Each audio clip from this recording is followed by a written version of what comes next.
बिस्मिल्लाहिर्रहमानिर्रहीम। आज हम अल्फ़ाबेट करने वाले।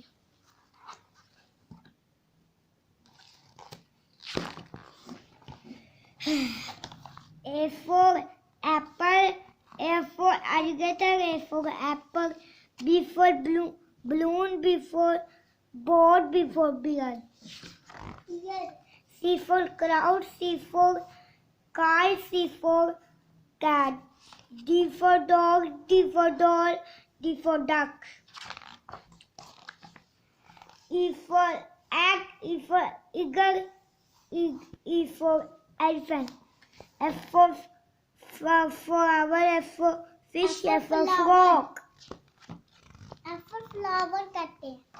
G for glass, G for goat, G for grape. H for aeroplane, H for helicopter. H horse, H for hen. I for ice cream, I for igloo, I for insect. हाँ ये नहीं है। ठीक है, सही आता है बेटे। J for jacket, J for jug, J for jelly. K for kangaroo, K for kite, K for chabi.